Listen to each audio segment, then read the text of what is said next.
திருச்சிற்றம்பலம். தலம் திருக்கட்சியகம்பம். நாடு தொண்டை நாடு. திருநாவுக்கரசு சுவாமிகள் அருளிய 4ஆம் திருமுறை. பண் காந்தாரம்.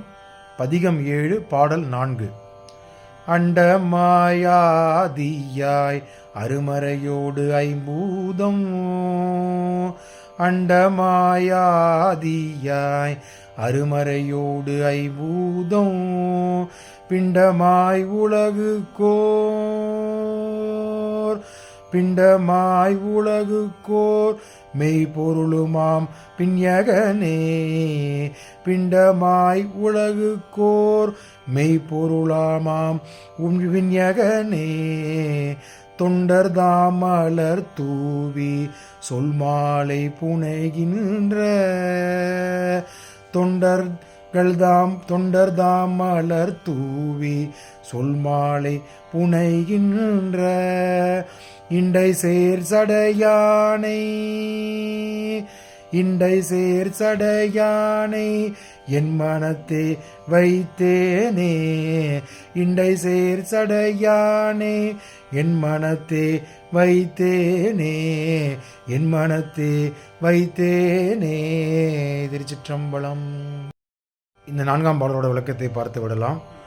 உலகங்கள்லாம் அந்த உலகங்களுக்கு தோன்றுவதற்கு முன்னாக மூல காரணமாக இருந்த வரும் சிவபெருமான். இந்த உலகம் தோன்றுவதற்கே மூல காரணம் இருப்பது சிவபெருமான். அது நம்மளுக்கு எல்லோருக்கும் அறிந்த விஷயமே.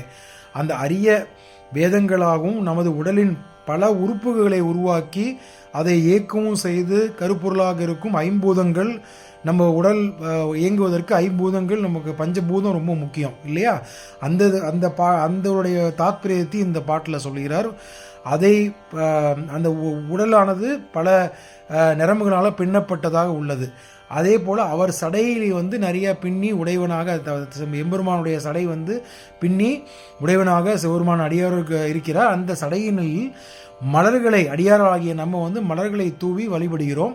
இறைவனை புகழ்ந்து பாடுகின்றோம். அந்த இறைவனை புகழ்ந்து பாடுகின்ற அடியவர்களுக்கு சிவபெருமான் எப்பொழுதும் அருளாசி செய்வார். அதை அவருக்கு மிகவும் விருப்பமாக நினைத்துக் கொள்வார்.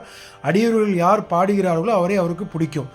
சிவபெருமான் தனது சடையில் சூடியுள்ள இண்டை மலர்களுடன் அடியார்கள் பாடும் சொல்மாலையை கேட்டு விரும்பி கேட்பார் அப்படிங்கிறத மாதிரி இந்த பாட்டில் அவர் அப்பர் சுவாமிகள் சொல்கிறார். எங்கே இருக்கிற சிவபெருமானை பற்றி பாடுகிறார்னா, கச்சி ஏகம்பத்தில் இருக்கும் சிவபெருமானை பற்றி அப்பர் சுவாமிகள் பாடுகிறார். அந்த சிவபெருமானை என் மனத்தை வைத்தேனே அப்படின்னு சொல்லி இந்த பாட்டை முடிக்கிறார். திருச்சிற்றம்பலம்.